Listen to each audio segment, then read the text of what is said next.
안녕하세요. 고품격 독서 입문 팟캐스트 부크부크 방송을 시작합니다. 올 한 해를 한마디로 표현해 본다면 여러분은 어떤 말로 기록해 보고 싶나요?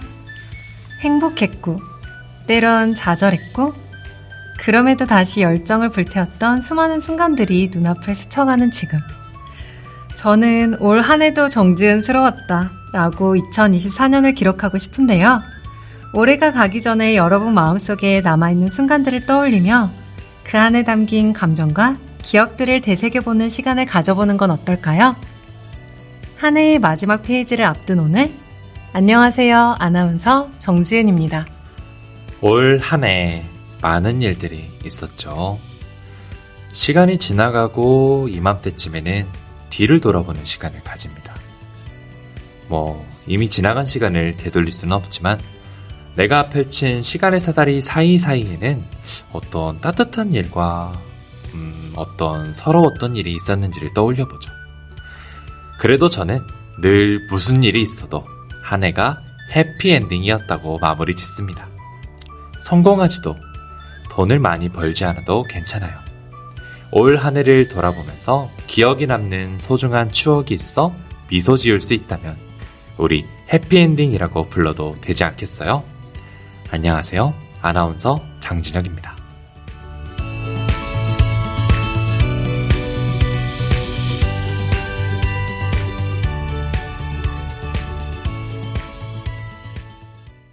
끝. 시간, 공간, 사물에서 마지막 한계가 되는 곳. 무언가 새롭게 시작한 마음이 더 이상 지속될 수 없을 때 우린 끝이라고 말합니다. 끝이란 무엇이고, 왜, 그리고 언제 찾아오는 걸까요? 참 심오합니다. 연말에 맞은 숙제 폭탄이랄까? 수제가 아니라 숙제 폭탄. 저희가 오늘 그리고 내일이면 파란만장했던 24년도도 마무리가 되잖아요. 지은쌤은 끝! 잘 정리하셨나요? 아니요. 그래서 더 생각이 많아졌어요. 제가 세운 계획들은 잘 완료했는지, 이루고 싶었던 목표에는 잘 도착했는지, 또 건강하고 즐겁게 잘 보냈는지, 이런 생각들 때문에 복잡하더라고요. 진혁쌤은 끝이 무엇이라고 생각하세요? 옛 말씀. 철학박사 장진혁이 설파하기를 사랑에 있어서 끝은 이별이요, 관계에 있어서 끝은 단절, 삶에 있어서 끝은 죽음이도다 라고 이야기하신 적이 있습니다. 제가 볼 땐 24년도에 진혁쌤이 끝내 얻어가신 건 자신감과 연기력이 아닐까 싶은데요. 덕분에 저의 좀 멜랑콜리한 기분이 가신 것 같습니다. 진혁쌤, 그럼 무언가를 끝냈다라는 말을 들으면 기분이 어때요?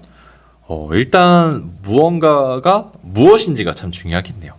골머리 앓던 일이나 숙제 같은 게 끝나면 너무 후련하고, 첫사랑이 끝나면 세상이 무너지는 기분이지 않을까요? 끝이란 참 복잡한 것 같아요. 맞아요. 그래서 사람들은 이 복잡한 감정에 휘둘려 고민하기도 하고 끝이란 걸 무서워하기도 하는 것 같아요. 그러다 보니 새로운 일에 대한 시작은 더욱 불안해하기도 하고요. 시작을 두려워하는 사람들은 대개 이런 표현을 쓰는 것 같아요. 허무하게 끝날까 두려워 라고 말이죠. 저도 오늘 방송이 마지막이니까 지금 목소리가 엄청 섭섭하잖아요. 조금 섭섭하기도 해요. 하지만 전 부크부크 방송을 시작하고 많은 사람들과 함께 할 수 있어서 좋은 추억으로 간직하려고요. 저도 그렇게 생각해요. 나아가서 사랑이나 관계도 항상 시작이 너무 어려운 것 같아요. 사실 아무리 천생연분이라 하더라도 단 한순간에 관계가 틀어질 수 있잖아요. 오늘 부크부크 방송을 들으시면서 우리 함께 끝에 대해 깊이 고민할 수 있었으면 좋겠네요. 자, 그럼 오늘 방송도 힘차게 시작해볼까요, 진혁쌤? 좋습니다. 좀 더 힘찬 모습으로 다시 돌아와야겠죠? 세상의 끝에서 사랑을 외칠 우리 부크부크, 다 같이 떠나볼까요? 출발! 우리 부크부크는 함께 읽는 독서 문화를 만들기 위해 전라남도 교육청에서 제작, 지원하는 인터넷 팟캐스트입니다.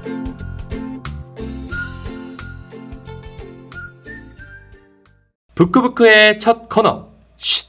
잠깐 쉬어가세요. 책갈피입니다. 오늘은 앞서 오프닝에서 나눈 끝과 관련된 시 한 편을 소개해 드릴게요.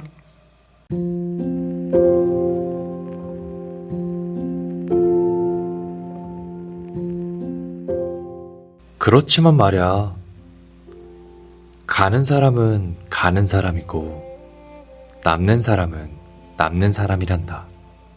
까닭이나 핑계가 따로 있을 수 없지. 송별 2 나태주.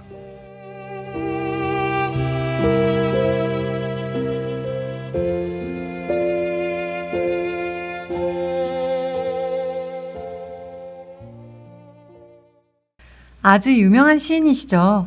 나태주 시인의 송별2라는 작품입니다. 이 작품은 별빛 너머의 별이라는 시집에 수록된 작품인데요.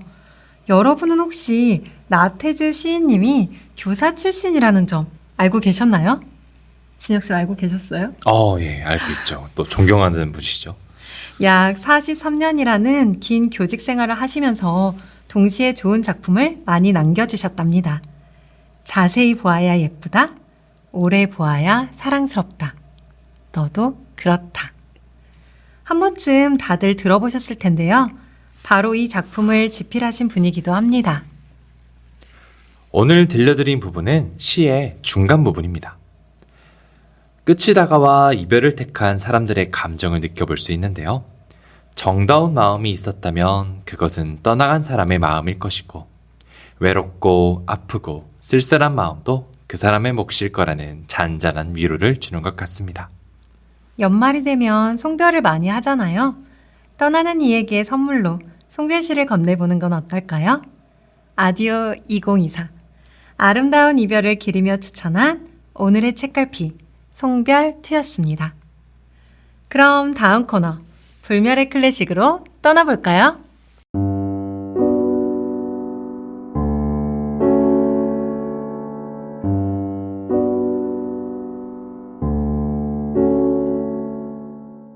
고전 인문을 통해 고전의 가치를 익히고 더 나아가 우리 현재 삶 속 문제를 해결한다. 불멸의 클래식. 빠바밤. 오늘 선정한 책은 무엇일까요? 삶의 모순에서 우리는 어디를 향해 나아가야 하는가? 불멸의 클래식 7번째 작품은 밀란 쿤데라의 참을 수 없는 존재의 가벼움입니다. 그럼 불멸의 클래식 연주 속으로 떠나보시죠.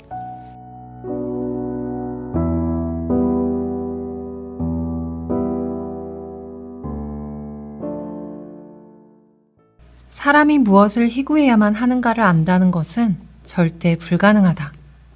왜냐하면 사람은 한 번밖에 살지 못하고 전생과 현생을 비교할 수도 없으며 현생과 비교하여 후생을 바로잡을 수 없기 때문이다. 작품 참을 수 없는 존재의 가벼움 속 한 구절입니다. 이 작품은 체코 프라하를 배경으로 4명의 남녀가 그린 사랑 이야기를 담은 작품인데요. 작품 줄거리를 간단하게 소개해 드릴게요. 외과 의사 토마시는 자유로운 사랑을 추구하는 사람입니다. 그는 어디에 속하지 않으며 살아가길 소망하죠. 어느 날 시골 마을의 왕진을 간 토마시를 테레자가 보게 되는데요.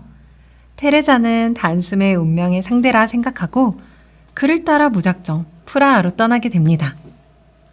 토마시도 테레자의 운명적인 사랑을 받아들여 결혼하게 되지만 그의 자유로운 연애 생활은 변하지 않습니다.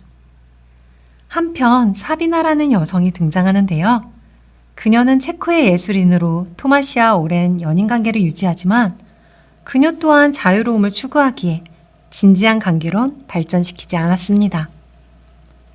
이런 가벼운 모습을 보고 대학 교수였던 프란츠는 그녀를 찾아 그리고 사랑을 찾아 떠나게 됩니다.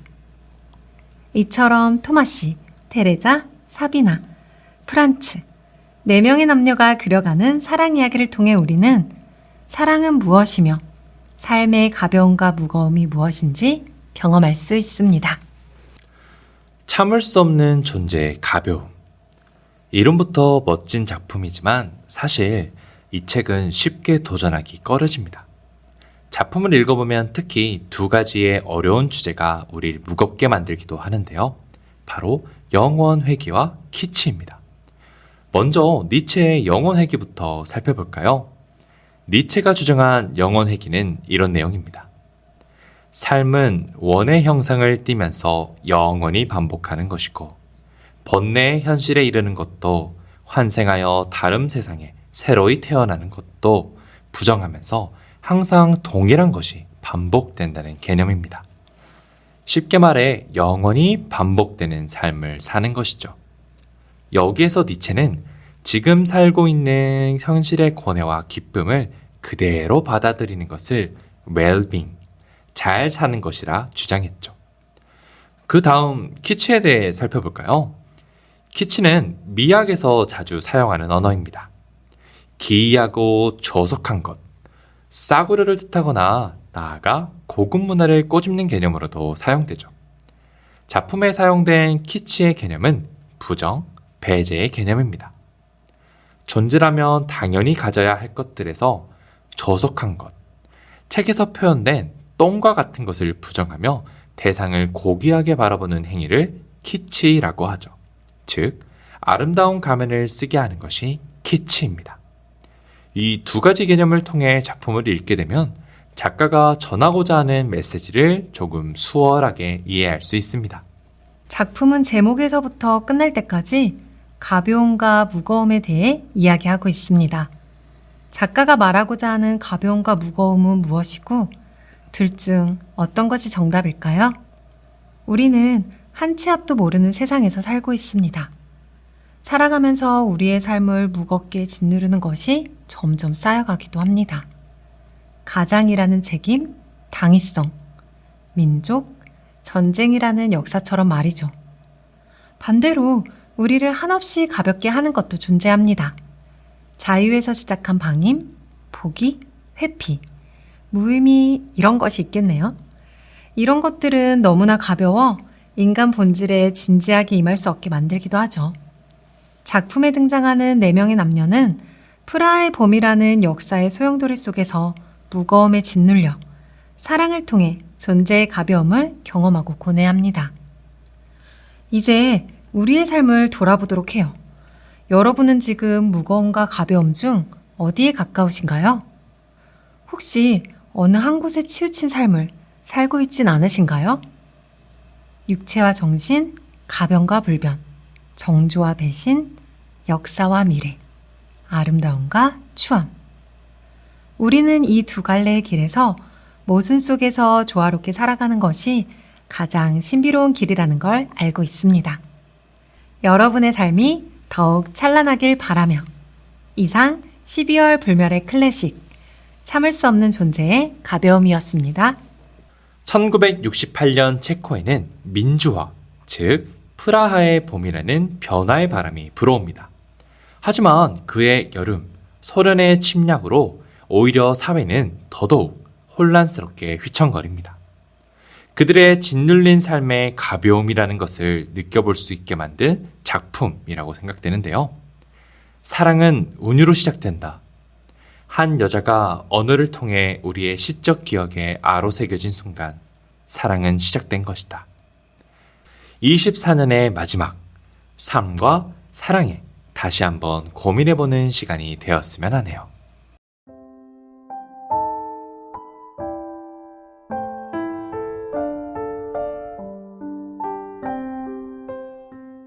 지은쌤, 저는 책을 읽을 때 제목의 의미를 생각해보곤 하거든요. 지은쌤이 생각했을 때 자기 앞에 생은 어떤 의미인가요? 자기 앞에 생이라고 하면 내 앞에 여생을 뜻하는 걸로도 볼 수 있겠는데요. 전 시간에 모모의 과거가 밝혀졌잖아요. 모모의 생부가 누구인지, 어머니는 어떻게 죽게 되었는지요.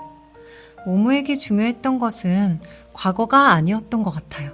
그게 만약 중요했다면 아버지에게 갔을 테니까요. 그쵸. 모모에게 중요했던 것은 아마 어렵고 힘든 우리 사회의 아웃사이더들, 그런 사람들이 함께 만들어 나가는 관계가 아니었을까요? 모모 앞에 놓인 다가올 미래는 어떠한지 지금부터 확인해 보시죠.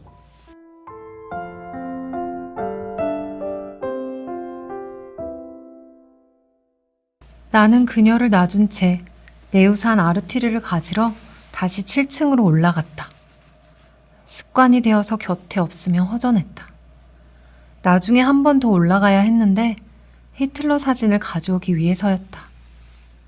그것이야말로 그녀에게 아직도 효과가 있는 유일한 물건이었다. 나는 로자 아줌마가 이 유태인 동굴에서 오래 머물지는 않을 거라고 생각했다. 하느님도 그녀를 가엾게 여길 테니까. 사람이 힘에 부치면 별의별 생각을 다 하는 법이다. 나는 그녀의 아름다운 얼굴을 바라보다가 그녀의 화장품을 잊었다는 걸 깨달았다. 그녀는 그렇게도 여자가 되고 싶어 했는데 지겹지만 세 번째로 다시 7층까지 올라갈 수밖에 없었다. 로자 아줌마에게는 정말이지 필요한 것도 많았다. 아줌마의 친구가 돼주려고 그녀 옆에 매트를 깔았지만 지하실에는 쥐들이 많다는 소리를 들은 기억이 나서 눈을 감을 수가 없었다.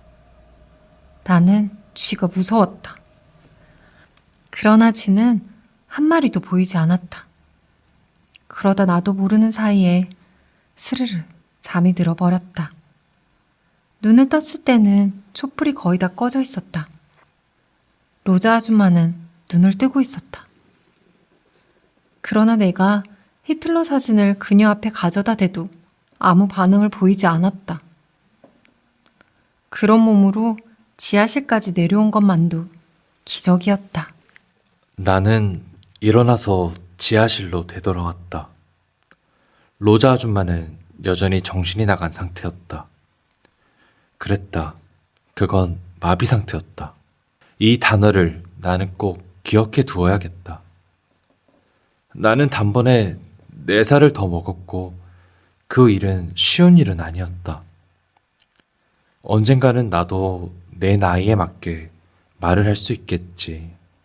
기분이 좋지 않았다. 온몸이 조금씩 다 아팠다. 나는 다시 한번 그녀의 눈앞에 히틀러 사진을 가져다 대보았다. 아무 반응이 없었다.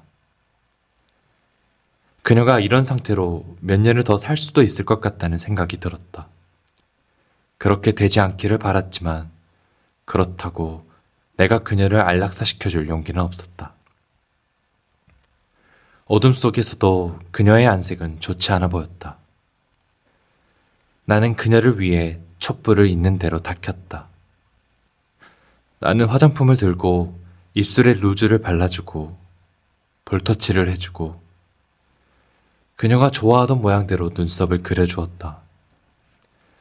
눈꺼풀은 푸른색과 흰색으로 칠해주고 그녀가 평소 하던 대로 애교점도 붙여주었다. 인조 눈썹도 붙여주려 했지만 잘 붙지 않았다. 그녀는 이제 숨을 쉬지 않았지만 그런 건 상관없었다. 숨을 쉬지 않아도 그녀를 사랑했으니까. 나는 그녀 곁에 펴놓은 매트에 내 우산 아르티르를 함께 누웠다. 그리고 아주 죽어버리도록 더 아프려고 애썼다. 내 주위에 촛불이 꺼졌어.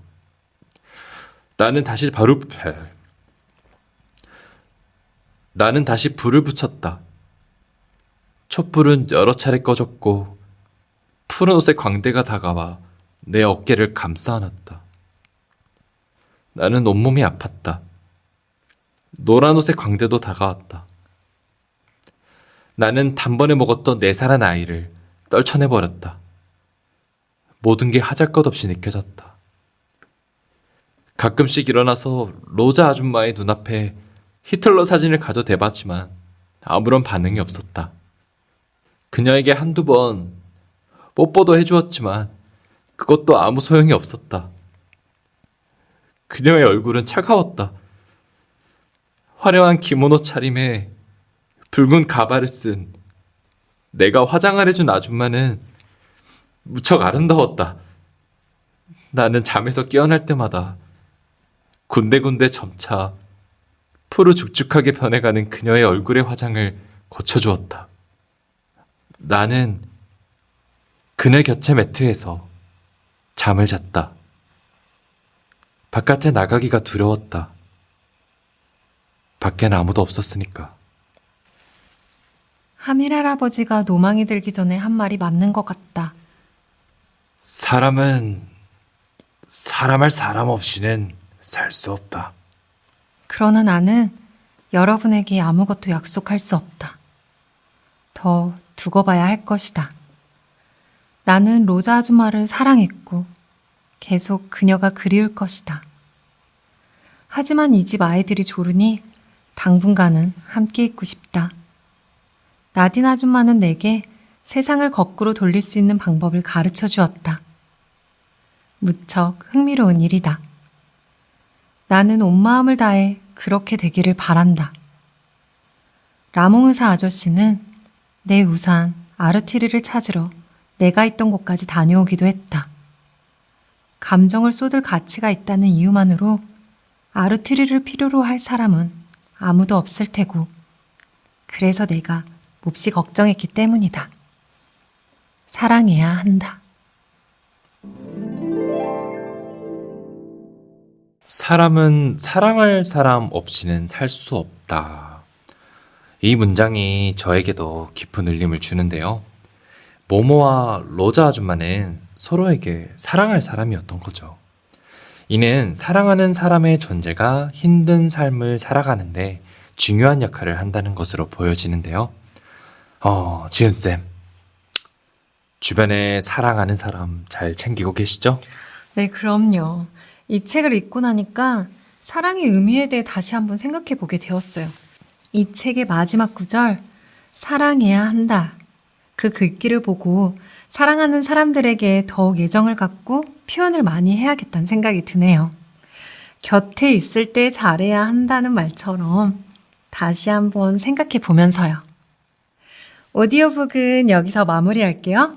여러분, 사랑하세요.